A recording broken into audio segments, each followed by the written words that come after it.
10 coats of paint stained in tobacco.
Well, what do you know? Happy St. Patrick's Day, everybody.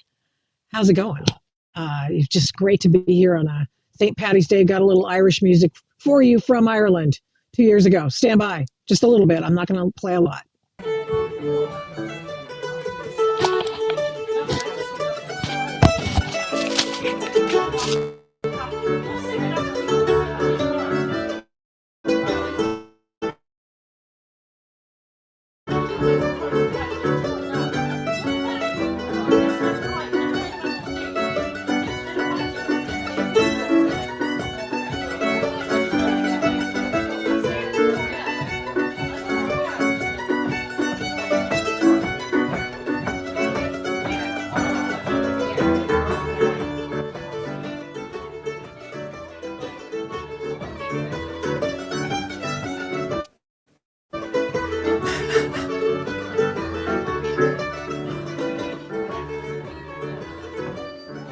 Leave it to Americans to take another country's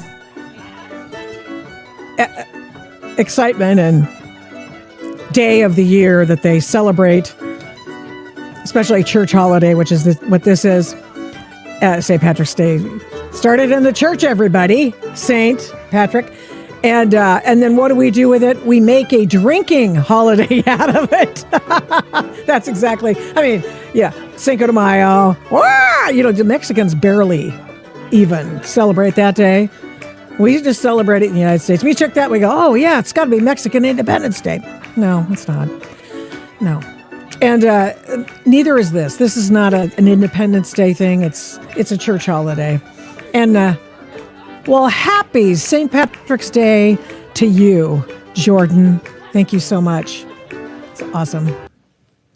That is fantastic. Oh, and then they abruptly, I got some dancers coming up later, but there we are. That was lovely already. It actually will switch up the mood because we're going to talk about the Iran SITREP, what's going on there, what is the situation report from Iran, and what's going on, what it means to us. Joe Kent leaves his position at the Counterterrorism Center, and the SAVE Act is being debated, at least the decision to bring it to a possible vote is being debated on the floor of the Senate, which is just extraordinary that you actually have to tell people that an 80% issue plus of Americans of all stripes want voter ID. Let me put my hair back. Voter ID, and they don't want it. What is the deal with all the Democrats not wanting to have voter ID? What is the deal with three key Republicans not wanting to have voter ID? What the hell is wrong with you people? God! Ah! Anyway, we're going to be joined by a new friend from the Foundation for the Defense of Democracies coming up in just a moment. And so we will talk about that, all of those things today on the Adult in the Room podcast. So I definitely want you to stick around for that, as well as the SAVE Act information coming up a little bit later. And I appreciate the fact that some of you have enjoyed the Irish music. Good. Thank you so much. I appreciate that. Let us get a sit rep from the guy who does the sit rep for us. He's the guy in charge.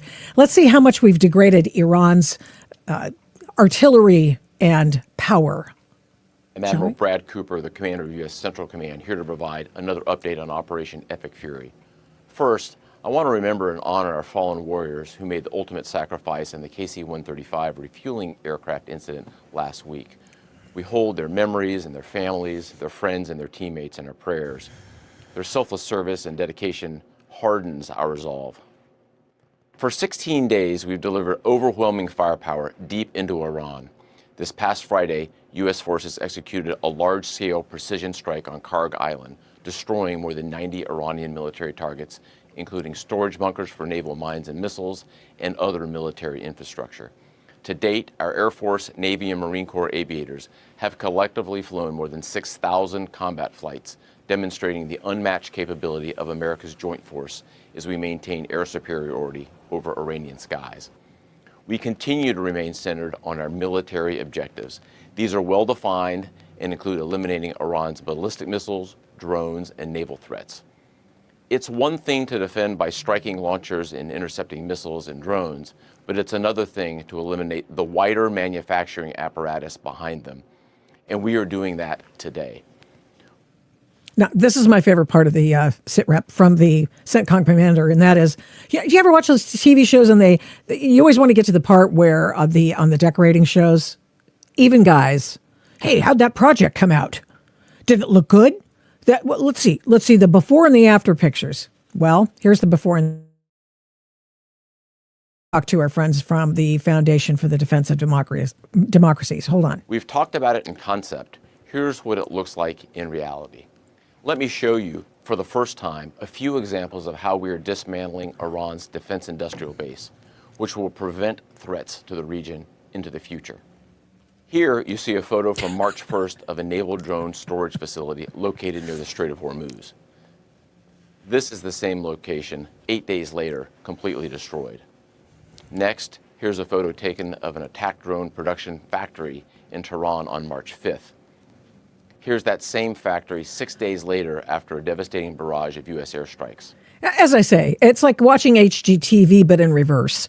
And so you see what used to be there and how we've improved it. So I hope there's not much loss of life, obviously, but I'm joking around because those are sort of the hard and fast things that you can't deny. Oh yeah, it was there before because we have the satellite photos to show you, and then it's gone.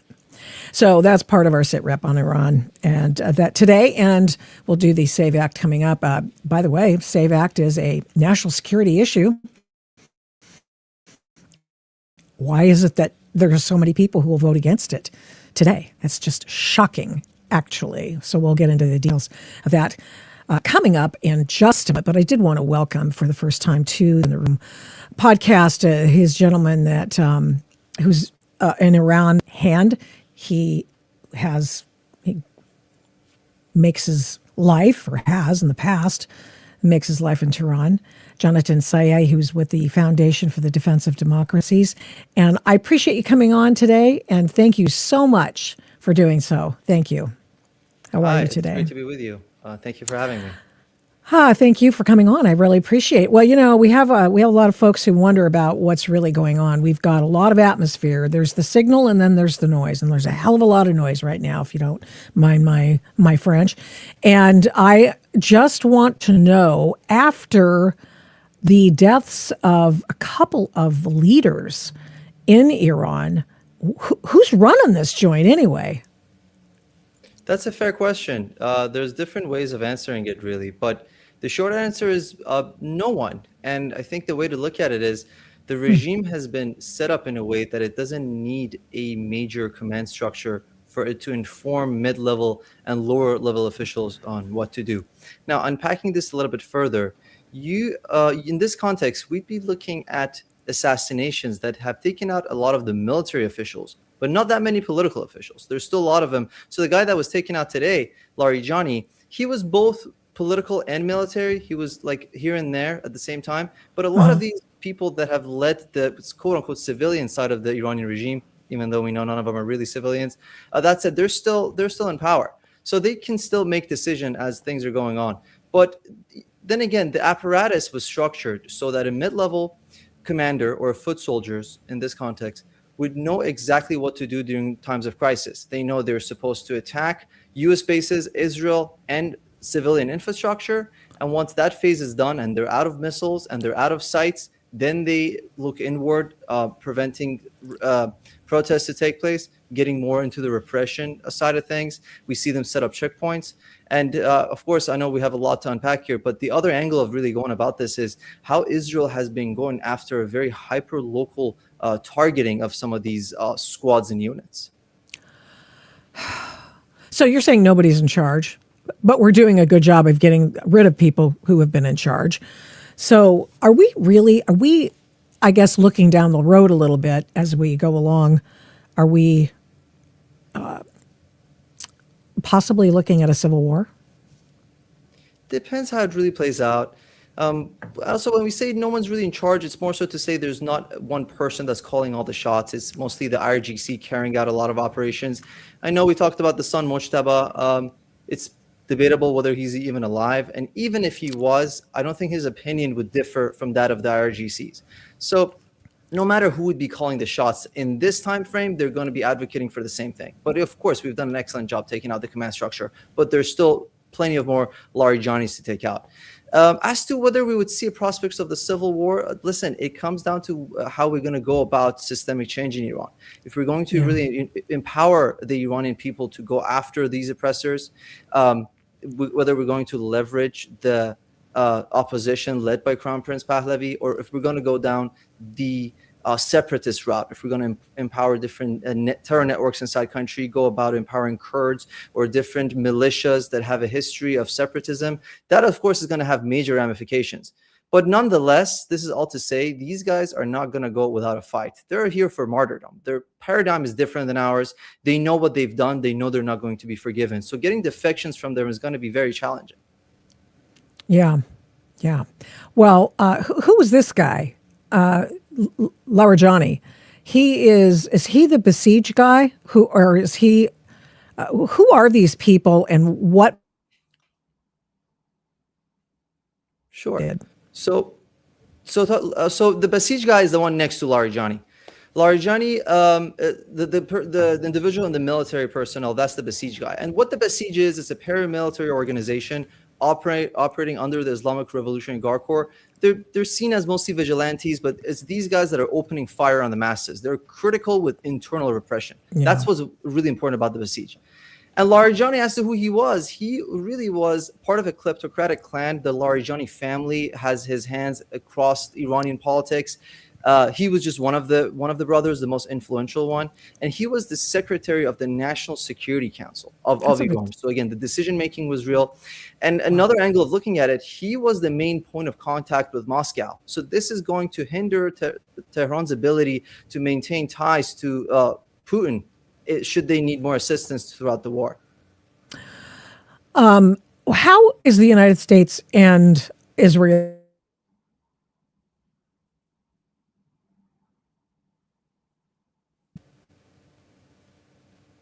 I'm sorry, I lost you there for a minute. I beg your pardon. I beg your pardon. I'm having a few technical issues today, but I think we've sorted them out. How are Trump and Netanyahu doing prosecuting this war? So far, it's been quite precise, and it's been really going based on schedule. There's an interesting division of labor between the United States and Israel. So the U.S., if you look at the statements from CENTCOM, they're going after large-scale targets, if you will. They're going after naval assets, sites, manufacturing capabilities. There's a lot of overlap. This is not to say there's a clear, distinct line between what they're doing, but that has been really the American focus. You look at Israelis, of course, they're also doing some of these stuff as well. They're going after drone bases or different facilities that are actually constructing some of these projectiles. But in addition to that, Israelis are the ones going after targeted assassinations, and they're the ones carrying out a lot of the urban strikes, which tells you that it's the Israelis that are trying to pave the way for systemic change. It comes down to how we're going to destroy some of these bases that kill Iranians inside. And Israelis have been the one taking charge in that, and they're the ones that are most transparent with their communication to Iranians. Frequently, they post in Persian language media talking to Iranians that your time is near, and they always highlight how many of these guys they've taken out, meaning we're facilitating the way, but everyone is aligned, Jerusalem and Washington, on that it ultimately comes down to the Iranian people. This is not regime change from above. It's about facilitating the conditions so Iranians can define their own destiny. I understand that Iranians don't have any internet, notwithstanding the fact that Starlink has been dropped in multiple places. But do we need to have more Starlink connections? I mean, they need to know what's going on their behalf. They certainly do, but I've picked up on an interesting pattern. Of course, internet is out. I think it's been the longest internet outage. But looking at information coming from Iran right now, compared to January, which we saw the largest uprising against the regime, where about 40,000 Iranians were killed, unarmed citizens were massacred on the street. During that wave, about a week, there was absolutely zero information coming out from Iran. But now, contrast that, even though it's been technically a total outage, we still get information coming in, which tells you, I think there was some contingency plans after the January wave to like ensure that Iranians would have some access to internet. You point out Starlink. I think that's been crucial. But I'm sure there's other VPNs and other aspects. Of course, on the other hand, Israelis have been taking out some of this buildings and infrastructure that is tasked with censorship. So that we've also destroyed, or weakened at least, Tehran's ability to block its citizens from outside information. In addition to that, you have satellite channel. Even though they try to jam that a lot of the times, still a lot of Iranians, and I remember going up there a lot of times, we mostly relied on satellite TV. Now internet is a bigger thing, but you still watch Persian language diaspora broadcasts all the time. You still get information as often as you can. So there are measures in place.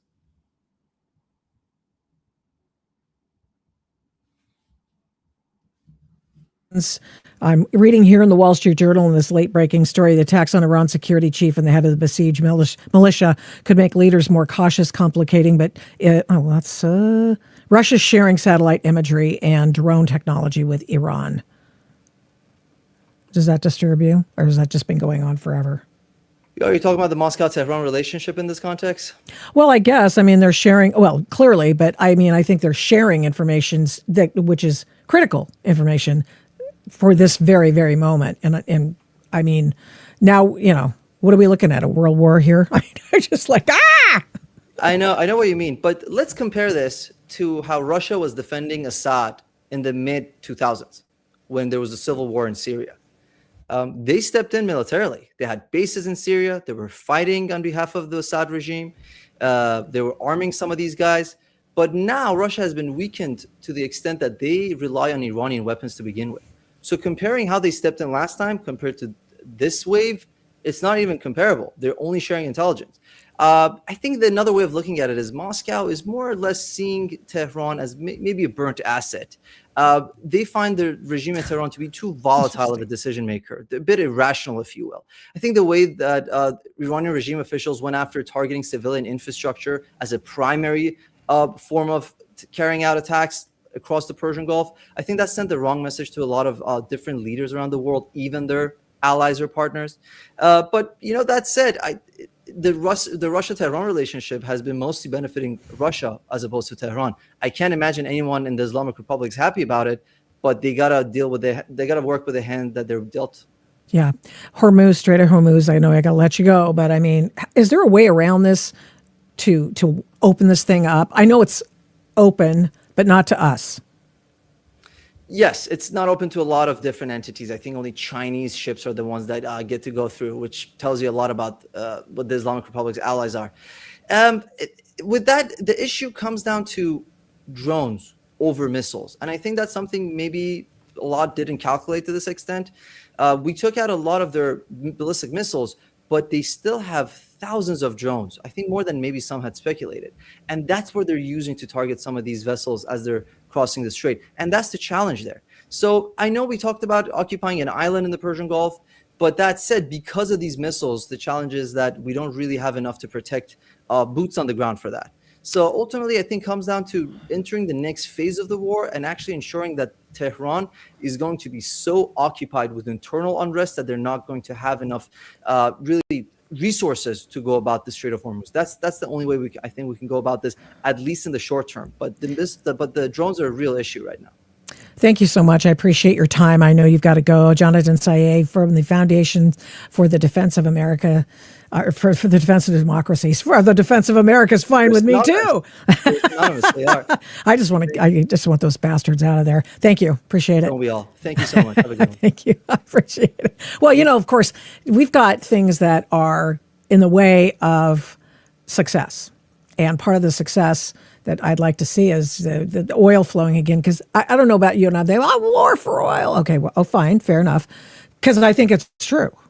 But the thing is that oil is energy. Energy is productivity. Productivity is GDP, or whatever it is called in any nation around the globe. And that means success. And it means thriving as a nation. So we turn now to Dr. Steve Bonta, who's looking at this economy aspect of the war in Iran. And thank you so much for coming on The Adult in the Room. I really appreciate you coming on the live stream today. Great How to be are here. you, sir?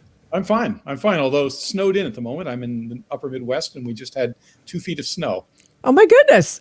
Yeah. Oh, that's kind of There's fun. no getting out right now. Oh, I'm sorry for you. I'm happy for the kids. Snow day. Yay.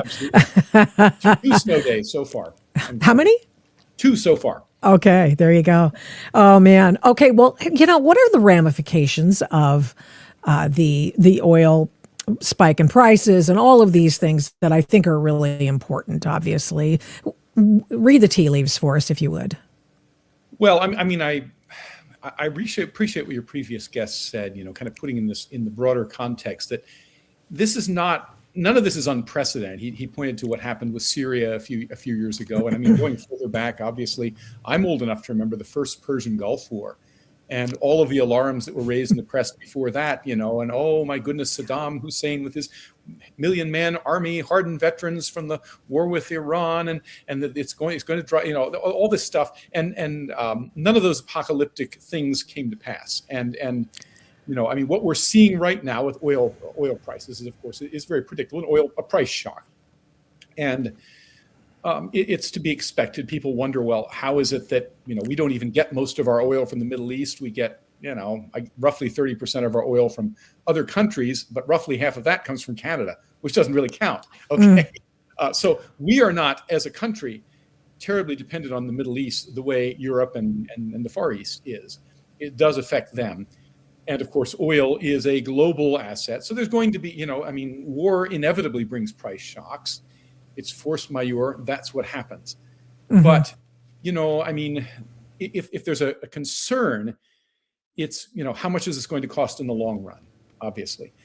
I think, I'm cautiously optimistic. I certainly share your sentiment and that of your previous guest that I will weep no tears at the demise of this regime. Yeah. And I appreciate the fact that both the United States and Israel seem to be trying to avoid, an occupation regime change by us, installation of a dictator that we like rather than a dictator that doesn't like us, that kind of nonsense that we've seen, replayed far too often. We are sending some Marines, but not in country, but around. So that disturbs me. But anytime there's a war in the Middle East, the cynics always say, "Oh, it's just about oil," and yes, oil is involved. That's part of it. But if you think this is just about oil, you haven't been paying attention for the last 50 years.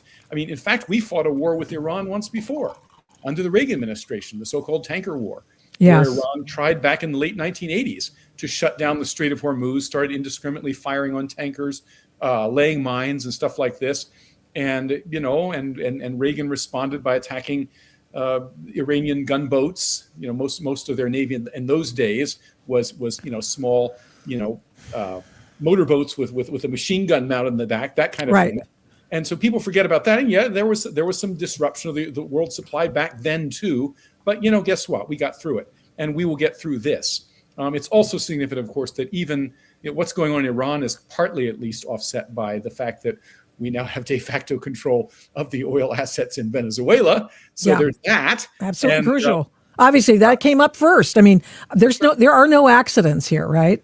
It's all planned. I'm sure you're aware that even as we speak, that there's a revolution underway in Cuba. I know, and that's largely in response to the fact that their oil supply has been cut off. That's the story no one's paying attention to. And that is, in some ways, perhaps more significant, at least for us here in the Western Hemisphere, that finally, Cuba, which is really the mothership, it's been called the mothership of all the, all the Marxist regimes here in the Western Hemisphere, and all the trouble that has caused us going all the way back to Bay of Pigs and the Cuban Missile Crisis. Boy, people have short memories there too. Yes. And no doubt, if we weren't more embroiled in Iran, the same people who are saying we shouldn't be doing this would be urging caution and hands off Cuba and all the rest of this. But that's another story. Are you up on your military information by any chance?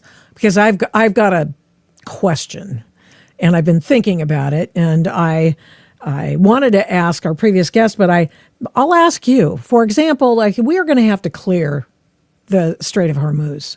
We're going to have to make it possible to get ships through there. And because currently Lloyd's of London has it shut down because nobody wants to take incoming, obviously. But I'm thinking,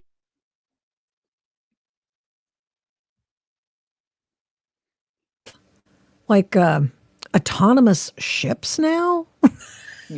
Can you just, well, you want to see a video of one? I'll just show it to you and we'll see. It's not a minesweeper. It's not an anti-mine ship, but I mean, I could see possibly using something like this to take incoming to find out where the incoming fire is coming from and then getting rid of it. I mean, just a thought.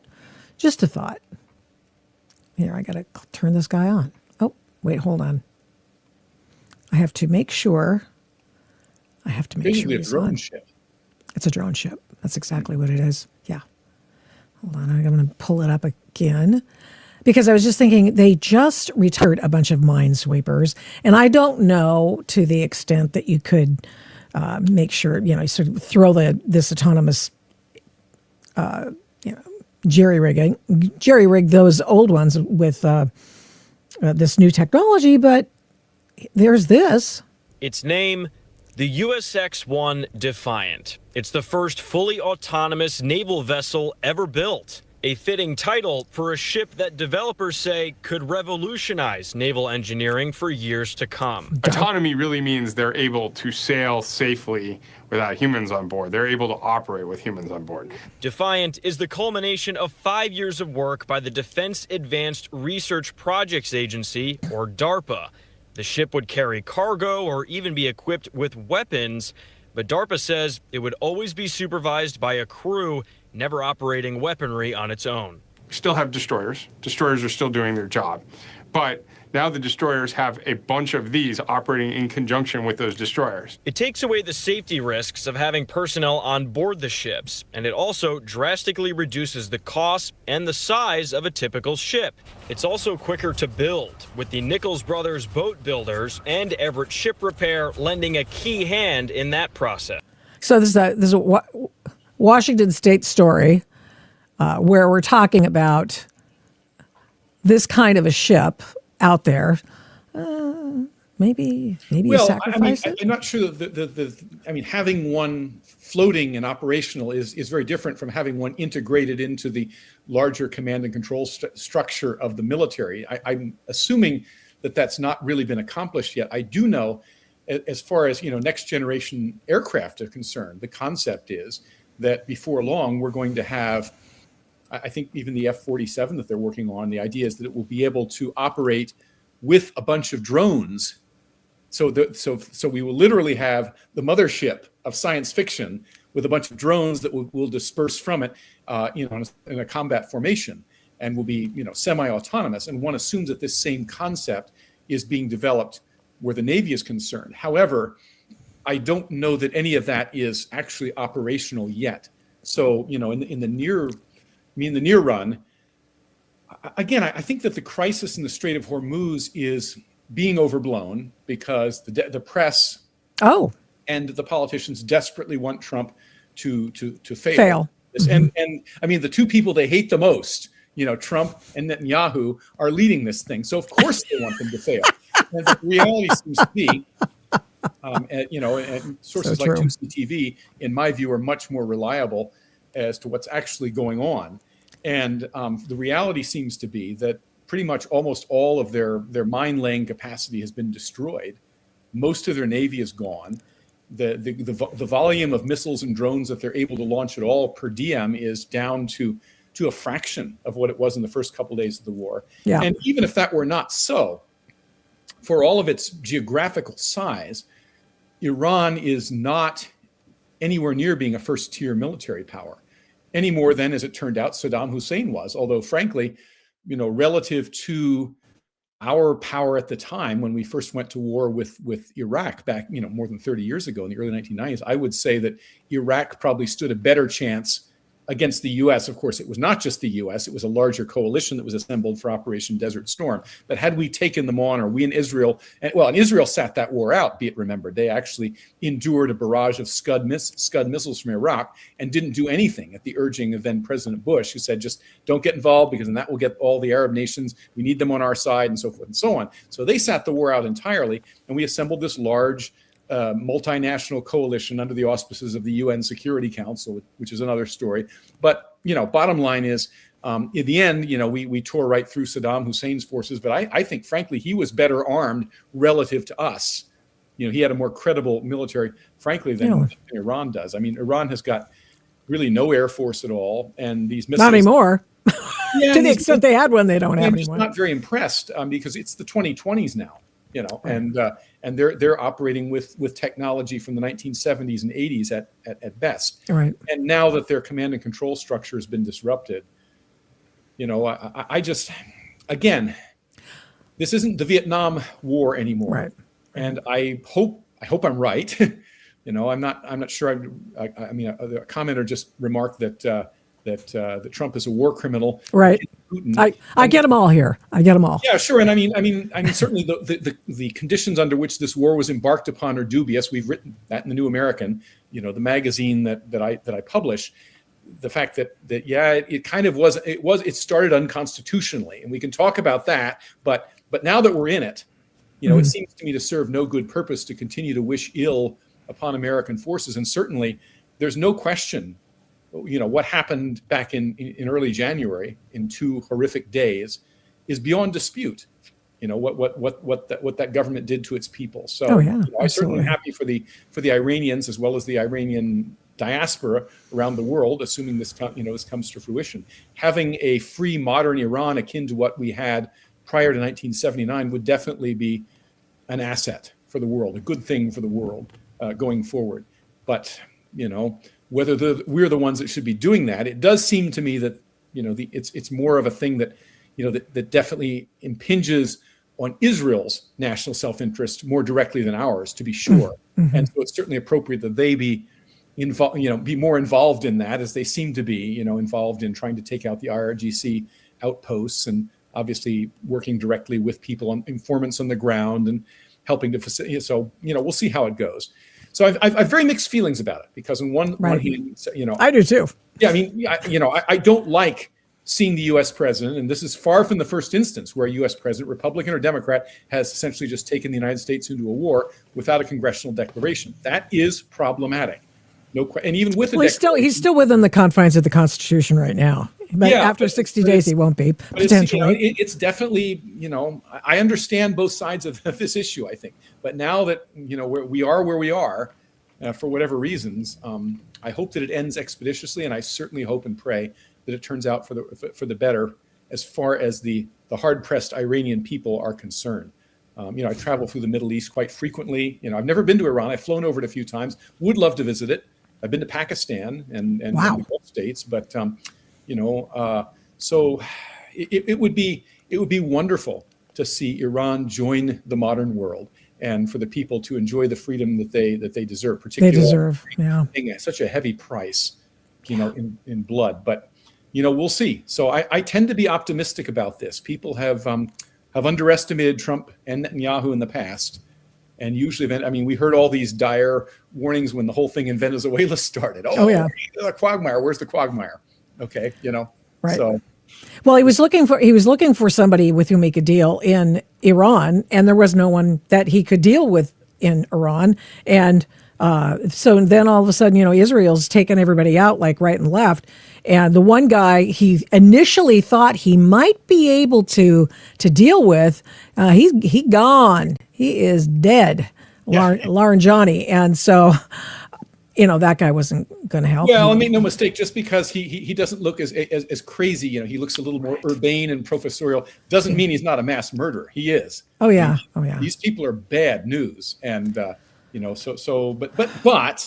that said, the world is full of nasty regimes. What's going on in Sudan right now is as bad or worse as what just happened in Iran. But nobody's arguing that we need to invade Sudan and save the people of Darfur. There seems to be a limitless supply of hapless, oppressed populations in distress, in need of some sort of rescue.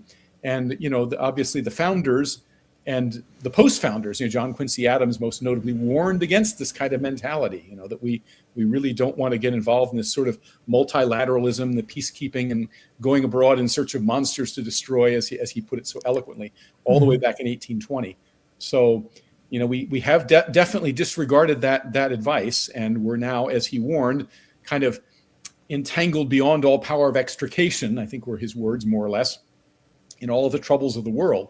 And, so in that sense, having promised the likes of Japan and South Korea and the Philippines and all the nations of Western Europe our protection in one form or another, it becomes very problematic, morally problematic to say, hey, sorry guys, you're on your own now. You have to deal with yourself with the Russian hordes and the Chinese and the North Koreans and so forth and so on. So what's a superpower to do? Right. Well, they just have to, as the Foundation for the Defense of Democracies says, you just got to get through it. That's it. Yeah, that's all hopefully. You can do. And my hope is that, I remember a time when we weren't involved in every war that went on in the Middle East. That really, the Gulf War was where that really started. There was a little bit before that. Obviously, we stationed Marines in Lebanon for a while in the early 1980s. We know how that ended. And Reagan decided then, when a bunch of, a couple hundred of our Marines were killed by a suicide bomber in, what was that, 1982, I think it was. 83. Preoccupied with the Cold War and the Soviet Union and didn't have time to worry about Middle Eastern terrorism, so we just pulled out. And so we really didn't get enquagmired in the Middle East until the Gulf War and its aftermath, because, that the war went quickly and people were all rah-rah and patriotic, but somehow we never left. Then we decided, we have to impose this no-fly zone and garrison the Middle East to keep Saddam in his little pen that's imposed by a Security Council mandate. And that went on for more than a decade. And then we decided, I guess we better invade again. And it just goes on and on and on. Unfortunately, interventionism, however high-minded, always creates this self-perpetuating rationale. And so it is my hope, I'm probably going to be disappointed, my hope that when this thing is over, that we're going to say to the nations of the Middle East, now it's your turn. Take care of your own affairs. Yeah, I think that's where Trump's going, but let's hope we get there. You can't depend on us to come in here and solve your problems all the time.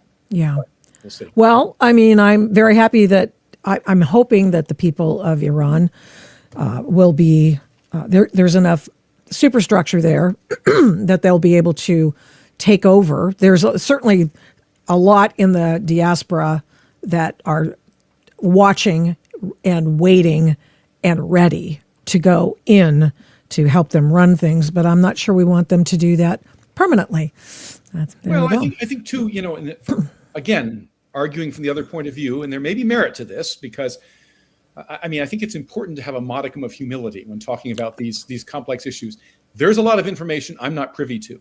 I personally doubt that Iran was weeks away from building its first nuclear device, although I don't doubt what they had boasted apparently to the U.S. in the negotiations, that they had enough to assemble enough material to build 16 nuclear bombs. That was a stupid thing for them to say if they actually said that. Mm-hmm. But that may have been true.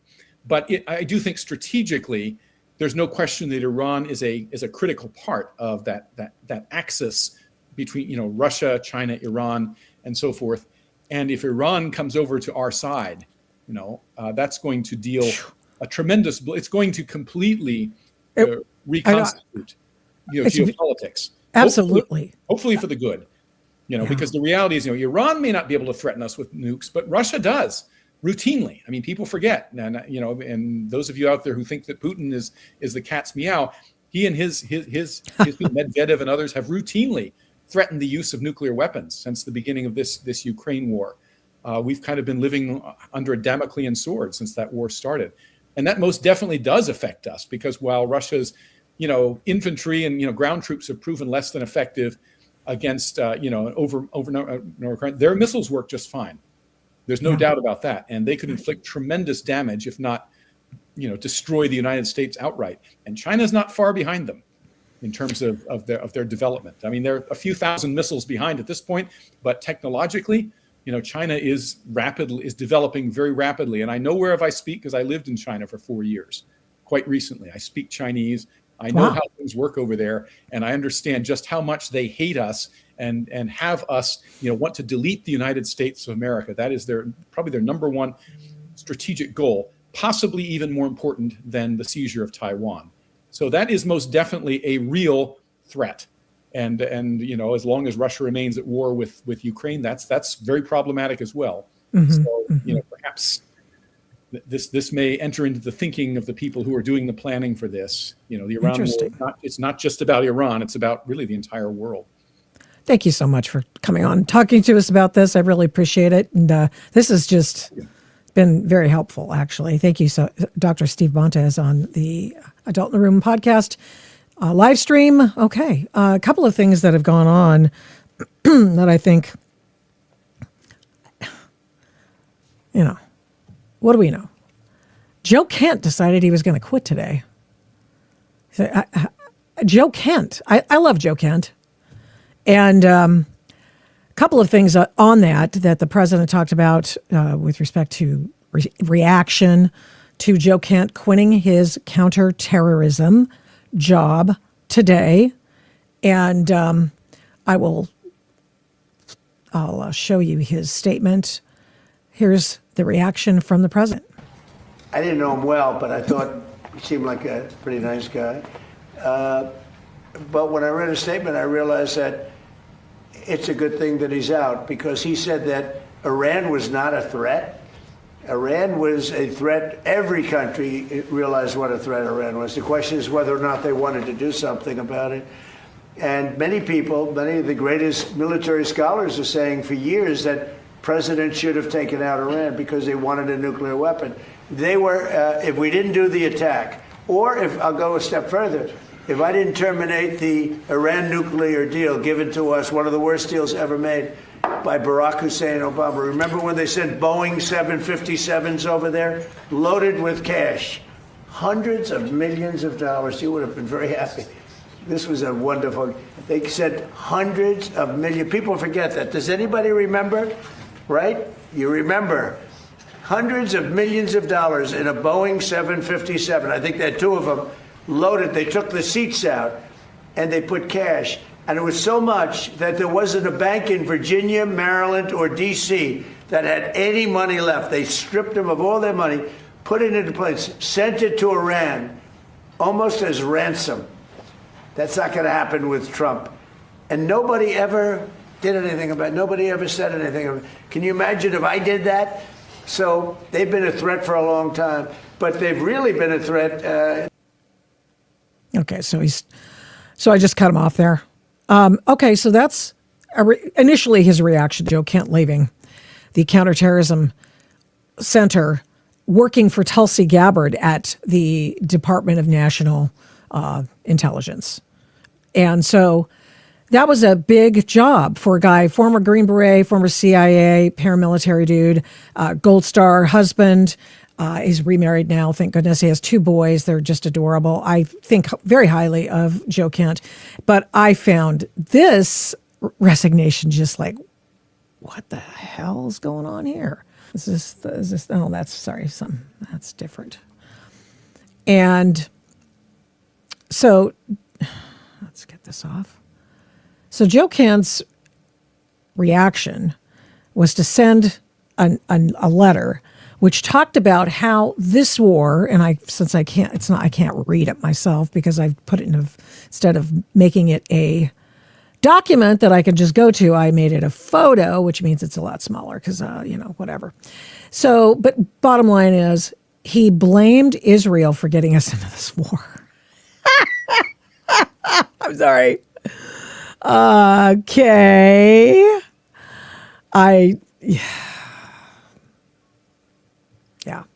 Yeah, I have every right to this phobia. I know, I understand that. Mark Travis says, I'm so old, I voted for Reagan in 1984. Okay, so this letter says that it was all Israel's dealing, and he had to get out because he could not, in good conscience, be a part of this government with this war in Iran, sorry, old habits. And so Carolyn Levitt, he says, after much reflection, I've decided to resign from my position at the Department of National Counterterrorism Center effective today. I cannot in good conscience support the ongoing war in Iran. Iran posed no imminent threat to our nation. And a lot of people have brought up this whole idea of imminent threat. Well, it does sound like it should be official. And it does sound like, oh gosh, this is something that should be U.S. policy and or the one rubric by which we should all measure whether or not we should get involved in a conflict like this, in a war. And it's not there, actually. It's not there. That's international law to which we don't have to respond, nor do we have to abide. And so Joe Kent has put this out there like a big old smelly, dead fish in the middle of this whole thing. And it's hardly helpful at this time. If ever we needed a counterterrorism official, it's now, Joe Kent. And I know now the MSNBC or whatever they're calling it this week, MSNBC says, oh, this is great. He's just showing what a wonderful actor that he is, a straight shooter actor. This is after they have spent the last few years calling him a Nazi. Okay, so I don't want to hear from any of those people. Those people are not only uneducated about it, but they're stupid too. And so they've just multiplied the stupid factor. And I would like people to just stop the stupid. Can we just stop the stupid? The guy loves America, okay? He fought for America. His wife died for America in Syria after the troops were supposed to have been brought home under Trump 1, but the military, being so much smarter than Donald Trump, said, oh no, we're just going to pretend. We're going to pretend we don't have, we're just going to move around some troops and not take them out of Syria. Remember that one? And we're not going to tell him. He'll never know. So they committed an act of what could be, I think, labeled treason, and then got Joe Kent's wife killed by ISIS in Syria. Yeah. So, what military training have you been given? Okay. What's yours? And what is that even germane at this point? For this very moment, in this part of the conversation, how is this germane? You tell me. Oh, let's see. Liberals are Iran's strongest ally. Well, everybody needs they're idiots. He was and is a schmuck, according to this guy, who's asked me about my military experience, to which I have none. I respond to you. Let's see. Yeah. So, gentlemen who are doing the pissing contest and mine's bigger than yours with me about military service, you can just go take your limp one and take it and do something else with it, okay? Because I have no military experience, but I know what I'm seeing. So, and how would this change if I were, let's say, in, Joe Kent's outfit when he was a Green Beret? How would it change my mind about what I'm seeing here play out politically in front of me? Nothing. No, it would not change a thing. It would change nothing. Okay. But, so Joe Kent has decided to leave. I think it's a distraction. I think it's unhelpful. And I don't think it helps the America First brand, to which he said he was besotted. So, sorry, I can't help you. Can't help you. All right. Now we have the Strait of Hormuz situation, to which the president responded.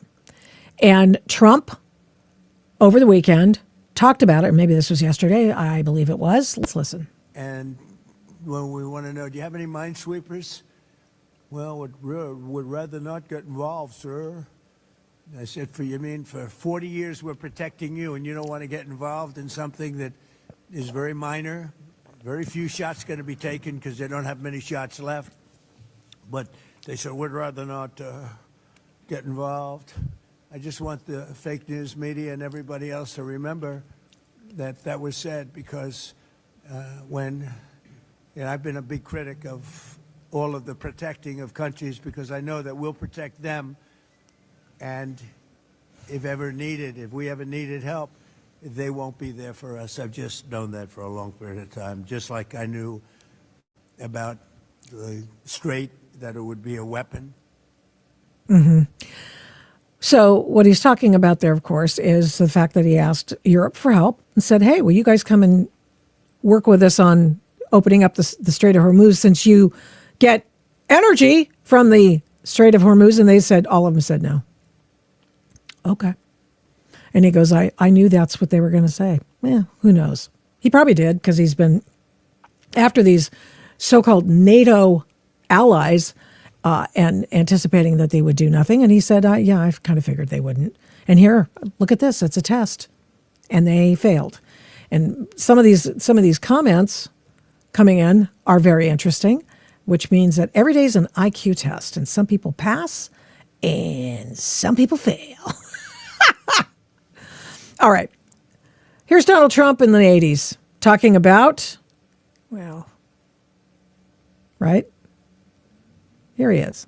The respect of the other countries, then the other countries tend to do a little bit as you do, and you can create the right attitudes. The Iranian situation is a case in point. That they hold our hostages is just absolutely and totally ridiculous. That this country sits back and allows a country such as Iran to hold our hostages, to my way of thinking, is a horror. And I don't think they'd do it with other countries. I honestly don't think they'd do it with other countries. Obviously, you're advocating that we should have gone in there with troops, etc., and brought our boys out. I absolutely feel that, yes. I don't think there's any question, and there's no question in my mind. I think right now would be an oil-rich nation, and I believe that we should have done it, and I'm very disappointed that we didn't do it, and I don't think anybody would have held us in abeyance. I don't think anybody would have been angry with us, and we had every right to do it at the time. I think we've lost the opportunity. He's probably right. And that back in the day, and it was 47 years after that he finally took action on Iran. It's about time. Now, what happens? Well, plenty. We have higher gas prices. People are complaining about the high gas prices. They're getting probably within $2 of California's and Washington and Oregon's gas prices. I mean, we all know those are high. And, it's so interesting that Democrats continue to complain about the cost of gas because of this conflict, this war. And yet they were totally fine with it when they imposed those high prices. The other day, the list of a graph of states, and all of their taxes and fees and all the stuff that they put on gasoline, and how much more the state takes than do the oil companies. Very interesting.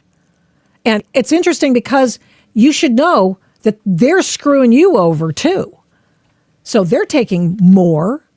Their gas prices are going to be higher. Shoot, they will be bumping up if this thing goes on for too long and Trump can't open the Strait of Hormuz. They will be bumping up by a couple more bucks. So they could be close to $6, $7 in California, Oregon, and Washington. Mostly Washington and California. So here's another story that is all part and parcel of this issue. And it happened over the last few days, where they had the attack on the Jewish school. Okay? And the attack on the Jewish school resulted in one person dying, and that was the bad guy. And the bad guy, according to the New York Times, well, he was motivated to do this because, after all,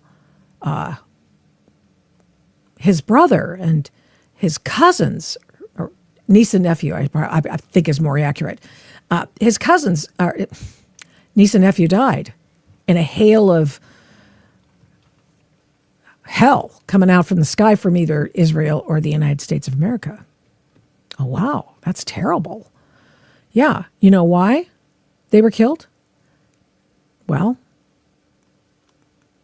because they were members of Hezbollah. Remember Hezbollah? Those are the people who have been pounding Israel from the north for years. These are the people who help drop bombs on Israel, who throw in all kinds of munitions to kill people. This is the organization that's to blame for people not being able to live in their homes. So, I mean, are we sad about this? That the Hezbollah guys got the crap beaten out of them? No, nobody's sad. But the New York Times was kind of sad. Here's the New York Times headline. This is just unbelievable. Talking about how sad he was. Well, I got to find the story. It was how sad he was because he was just he's just a misunderstood guy. He was a guy who couldn't,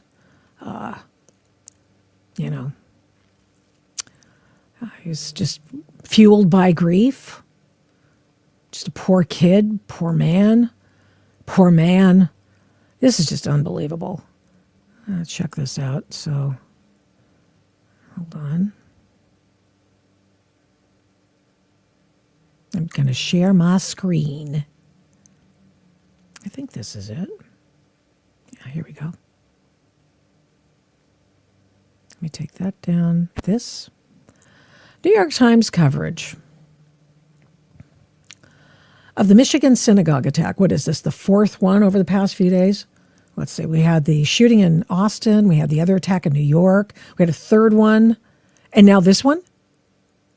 So that's perfectly okay, right? New York Times coverage of Michigan synagogue attack prompts bipartisan backlash. Biden's anti-Semitism envoy, Republican members of Congress denounce what the New York Times reported. New York Times is drawing a bipartisan condemnation for its coverage of an attack on a synagogue in Michigan that critics faulted for seeming to justify the attack. Synagogue attacker lost family members in Lebanon airstrike. Gee, could you more passive voice it?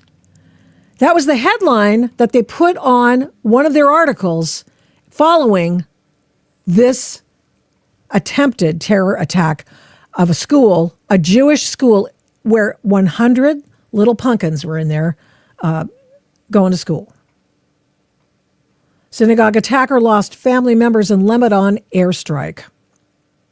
The Times failed to mention that, according to the Israeli government, at least one of the family members, and it turns out it was both of them, was a Hezbollah terrorist. The Times quoted an anonymous Lebanese official who said that the members were not Hezbollah members. That may seem like a subtle detail, but it generates a totally different storyline. The Times headline in the story basically conveys grieving guy takes revenge for innocent family members killed by Israel. The other would be more like a would-be murderer in Michigan was a terrorist fanatic like his brother in Lebanon. So this is from the Washington Free Beacon. It wrote a piece up on it, and they did a treatment on this, talking about how the treatment of various news events colors the way we perceive the issue. Yes, obviously, this is true. The Times eventually published an online March 15th article that reported that intelligence reveals brother of terrorist behind U.S. synagogue attack was a Hezbollah terrorist. Yeah, both of them. Both of his brothers and both of his family members were. So anyway, it goes on, but he was denounced. The New York Times was denounced summarily by people of left and right persuasions. Like, really? That's all you can do? That's how you are getting along here? That's how you're reporting the news? You know, a lot of people know about, they're probably pretty good stewards of and consumers of news, and that sucks. You know, I will turn to the New York Times occasionally, because you can have your own opinion, which I do. You can have your own opinion, but you can't have your own facts. And sometimes the New York Times actually puts in the facts. They may put them in the 24th paragraph, the ones that you find compelling and or a way in which one might be able to discern what's really going on in the story. But most people don't. If they're reading a print version, it's like too long to read. Yeah, I don't want that. It's on the jump page or something like that. Yeah. Oh, here we go. No, he was a Hezbollah brother of the. Yeah, but didn't being proved, but that his family building is proved. He's according to the latest news, his family members were Hezbollah, and he's seen going out and buying munitions, a bunch of fireworks. Who sells fireworks in March, by the way? Does anybody, or is that just like a West Coast thing? Is that just how they do it here? Well, you can't do it until a week before 4th of July. You can't buy these things. Hey, Chihuahua. Yeah. Everything against Jewish people is anti-Semitic, dear Lord. Well, what? How is it not? I guess it could be incidental. When you go to a Jewish school and you want to blow them up, you want to blow up the little children because you want to make it shock and awe, and you drove your car into the building and brought a can of gasoline to set on fire so all your munitions would go off, creating a firestorm out of which no one could escape? Yeah, I'd say that's anti-Semitic, wouldn't you? Is somebody complaining about that? Ay, ay, ay. So, bad actors on both sides. And of course, the overweening question here is, what the heck was that guy doing in this country? How is it that guy was in this country? I'm not the only one asking. A lot of people are. Confirms that a week before the attempted massacre at Temple Israel, Israeli Defense Forces killed the commander of a specialized Hezbollah unit in Lebanon that's responsible for launching hundreds of rockets towards Israeli civilians during the war with Iran. A few days after that Israeli airstrike, you can see Ayman Mohammed Ghazali, the brother of that Hezbollah commander, in this surveillance video we obtained in Michigan, where he bought more than $2,000 worth of fireworks. On Thursday, the FBI says the naturalized U.S. citizen plowed into Temple Israel with all of those fireworks and gasoline in the back of his truck, while more than 100 little kids were inside the building for preschool. Miraculously, no one was killed besides the suspect, who the FBI says took his own life after getting into a shootout with security. Mm-hmm. Yeah, so bad actor upon what is he doing in this country? He's got citizenship. Do we not do any vetting? How's that? Okay. We need to vet people before they come into this country. Duh. And we need to make sure that if they somehow get into this country and they're illegally here, they can't vote. Wouldn't that be a great idea? And so it is that we have the SAVE Act being given a little baby boost today by the U.S. Senate, where they are currently trying to debate the issue of whether or not they're going to debate the issue. Don't take my word for it. This is what they're doing. I think this is Rick Scott from Florida. And let's see if we can see what he's saying right now. Turn up the sound here. Why should voting in our elections, something that dictates the direction of our country and is essential to building trust in government, have a lower ID standard than buying a six-pack of beer or a lottery ticket? The answer is simple. It shouldn't. When the minority leader isn't calling minorities and women too stupid to show ID and register to vote, he's claimed that we can't pass this bill because President Trump is trying to rig the elections. He's lying, and he's telling on himself. The minority leader and Democrats think that stopping illegal aliens from voting in American elections is rigging the system. Now, that's a remarkable thing for them to admit. But when they tell you who they are, we have to listen.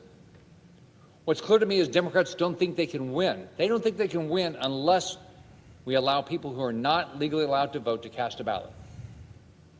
Clearly, the minority leader is more concerned about what passing the Save America Act would mean for his future as majority leader than he is about. Would somebody explain faith in our democracy, why it is delivering for the American people? And I'll just pause Rick Scott here for a second. I realize that you're going to like, why don't you let him talk? Yes, I will. Just a moment. Why is it that on an issue that is so overwhelmingly popular, which would require people registering to vote to prove that they're legally in this country and a citizen, why would they be against that? Why are the Democrats officially all out of this? They don't want any part of this. Will you explain to me why that is in the comments section, please? Why don't Democrats like this? That's all. That's all I want to know. Let's go back to Rick Scott. Here we go. George Soros and the radical left will try to convince you that their opposition to this bill is about fairness and integrity. It's about protecting American democracy. Don't listen to them. It's not fair for illegals to vote in American elections. I don't get to vote in the French elections or the British elections or the Canadian elections. It's not fair to let men compete in women's sports. It's not fair to allow the mutilization of children with gender reassignment surgery for minors. The fact is that fairness, integrity, and our future are on the line. It's this bill that will protect them. It's what Senator Lee and I and so many others are fighting for today as we once again call on this body to pass the Save America Act. I urge my colleagues to support it. I yield back my time. So then we're going to have, let's see what we got. Mr. President, the senator from Montana. Mr. President, there's some issues we consider so logical and so obviously rooted in common sense that I got to believe the American people are sitting at home and wonder why Congress is even having this debate. And such is the case with the bill the U.S. Senate is considering this week, the Save America Act. Let me be clear, the bill before us today requires proof of citizenship when registering to vote, and it requires photo ID in order to vote in a federal election.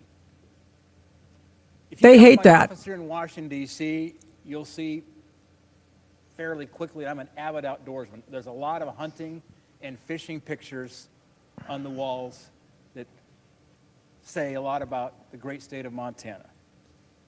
As many know, Montana has some of the very best outdoor recreation in the country, even the world.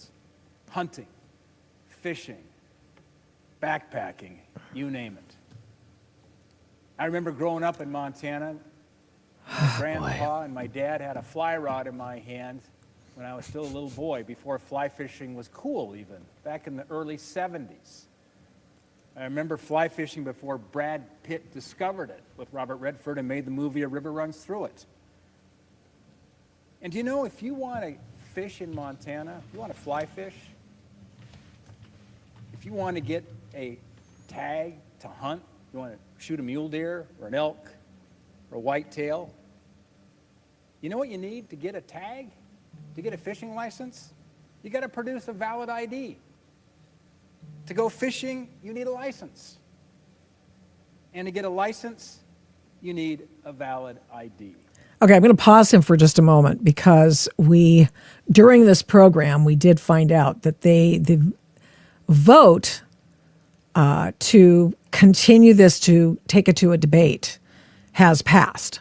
So looking here at Axios, Senate Republicans Tuesday voted to launch a debate on the Save America Act, but Majority Leader John Thune is well short of the 60 votes needed for passage. And here's Axios. Why it matters. President Trump is trying to strong-arm Senate Republicans into passing the sweeping measure, which would require proof of citizenship and photo ID to vote before the November midterms. Is there a problem with that? What's the problem with that? Lawmakers voted 51-48 on Tuesday to remove the Save America Act past a procedural hurdle. Alaska Senator Lisa Murkowski was the only Republican who voted against advancing the bill. Oh, so Mitch McConnell voted for it, and Tom Tillis must have voted for it. No Democrats voted to advance the legislation. Tuesday's vote, Axios assures us, is part of Thune's plan to try to let off some MAGA steam over an issue that Trump and his supporters say is central to democracy. Gosh, why would that be a thing? Is that all? But Thune does not have the votes to change the Senate filibuster rules and lower the threshold for the bill's passage to a simple majority as MAGA world is demanding. Well, they should have done it that way. The other side, Democrats have blasted the legislation, arguing it would disenfranchise voters and make it easier to steal an election. Really? Requiring someone to have photo ID and proof of citizenship, and then only having to show your ID that you have to do at the liquor store all from now on till eternity. That's onerous, really? Yeah, okay. Crazy people. MAGA Republicans trying to rig democracy and disenfranchise American citizens, said Chuck Schumer. Okay, Chuck. Which is why I was like, what's that Montana senator doing? What's he up to? He's talking about fly fishing because they're talking now. Okay, this is going to go on for a long time. We're not going to play this, by the way. Great outdoors. So why does the left protest so hard against ID requirements? Think of disabled people out in the country with no transportation. Do you realize how far they have to travel sometimes? The poorest of us are disenfranchised. Would you stop it? You get free rides to go vote at a precinct place. You get free ID to do this as well. For those who can't afford it, they get free money to go buy it. And Medicare, Medicaid have free rides. That's to doctors and stuff, but I mean, that's just still a good point. After the debacle of this current administration, Republicans can kiss midterms goodbye. Oh, you know what I think?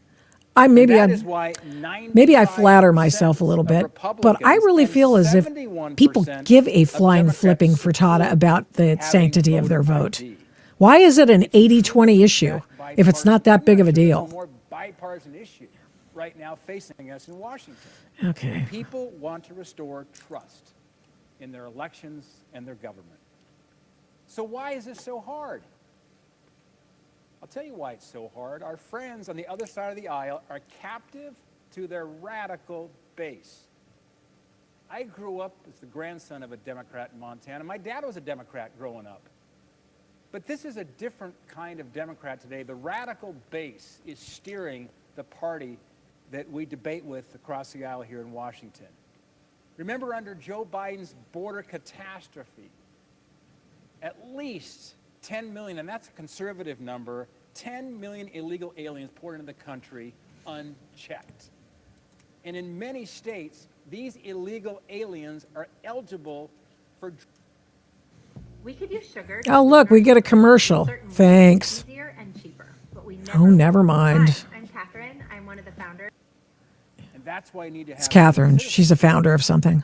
That's why to save America. Okay, so this is the Associated Press. I was initially looking for C-SPAN. This is the debate that's going to go on. It's going to be truly among the most boring conversation that you'll ever see. And the reason I say that is because they're going to have to talk for a long, long time, and they'll have to call for a vote. They'll have to get past cloture, and then the Republicans can say, well, we tried.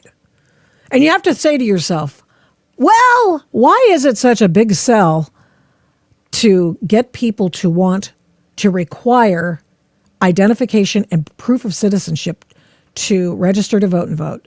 Why is that such a big ask? It's not. Other people in other states do it.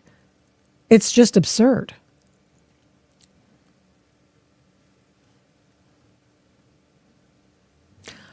Oh, yeah. See, people who are disabled are chiming in now after somebody saying, can you think of all the disabled people that can't get to a place to get ID? disabled people? Are they on some sort of government program whereby they have to have ID? Whereby they could use that ID to show that they are in the country legally and are a citizen so that they can vote?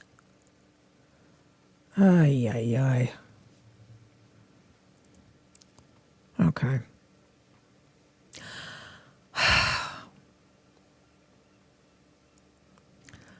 All right. So the debate goes on. We are not going to go on with this conversation in terms of this guy because it's going to get even crazier. All right. So one of the reasons that I bring this up is because, of course, it's fundamental to the, I think, sanctity of our vote. And I don't think if you have free votes, you have a country, really. You can have a country, but, oh, yeah, you're going to fix our, fix the vote count and impersonate voters. And I know that this is an issue. People say, oh, yeah, they don't find too many people and prosecute too many people who have defrauded the voting rules of their states.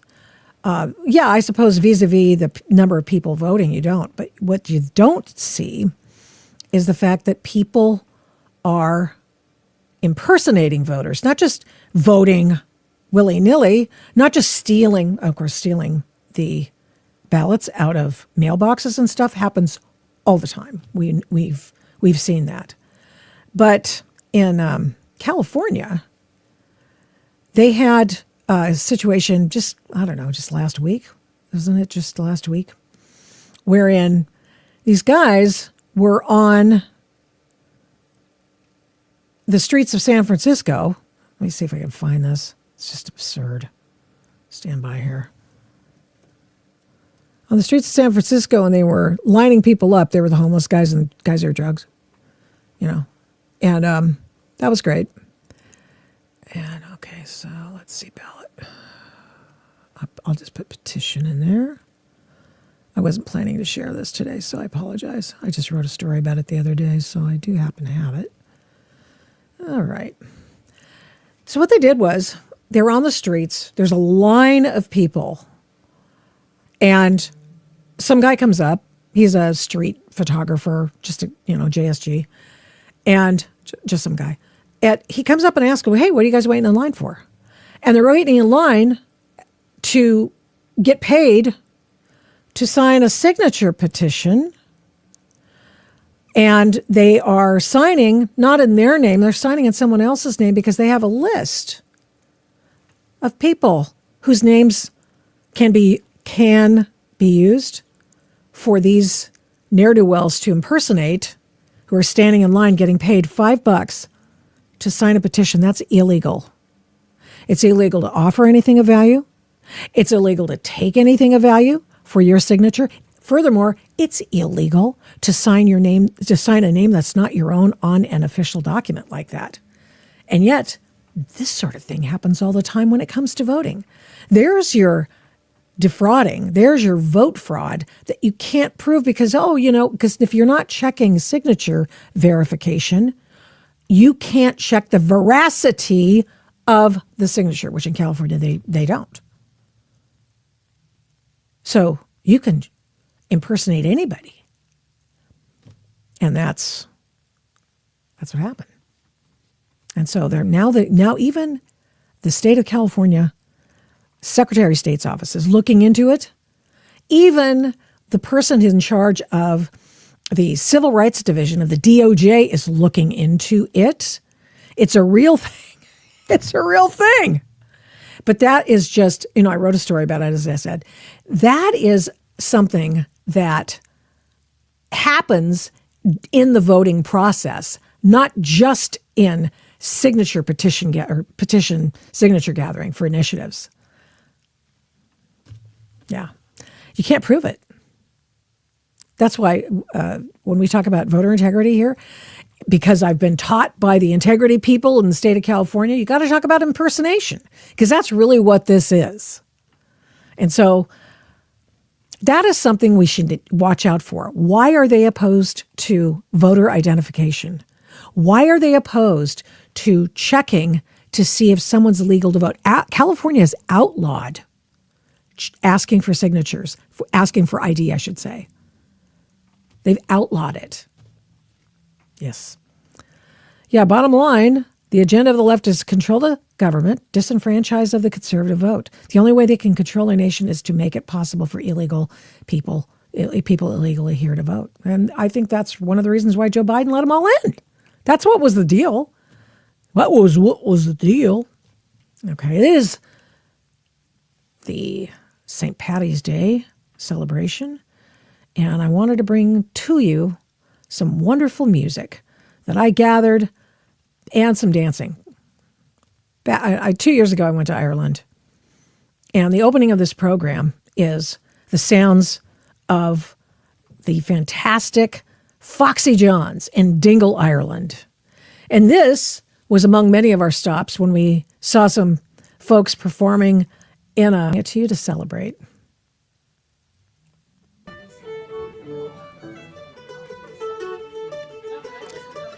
You know, a little levity after all this heaviness.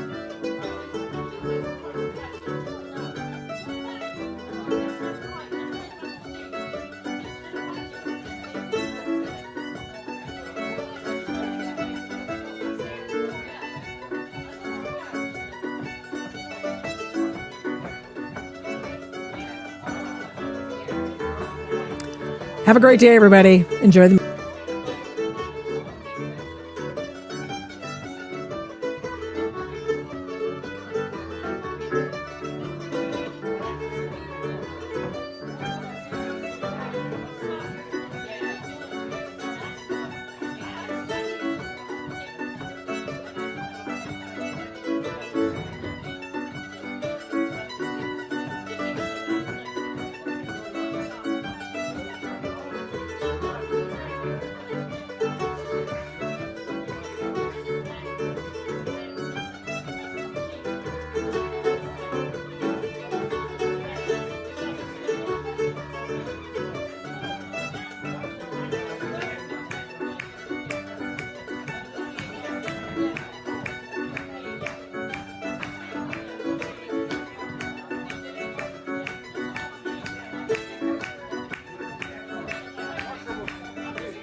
Thank you so much for watching and listening to this episode of the Adult in the Room podcast. We do not take you for granted. We appreciate every single person who tunes in every week to listen and watch this program. We're here every Tuesday and Thursday, live streaming on Rumble, and then on every other podcast platform shortly thereafter when we can port it over and get it over there as soon as we can. All the shows can be found at victoriataft.com, where the censorship regime has been banned by me. Follow me on social media at these names: Victoria Taft, the Adult in the Room podcast, and the Victoria Taft Show. Send media inquiries, or any others for that matter, to victoria@victoriataft.com. And here's a big ask. Would you please subscribe, share, like, comment, recommend, and give this program a 5-star rating where you can? We really appreciate it. We do not take that for granted either. Follow my work at, you guessed it, victoriataft.com. PJ Media, I write tons over there. Flamingo Audiobooks, and of course the radio. I don't do this alone. This show is produced and engineered by Overall Media. 1A Cast is responsible for some of the Adult in the Room podcast's imaging. Logo design by Hageman Creative. The Adult in the Room podcast is produced at Flamingo Road Studios. All rights reserved.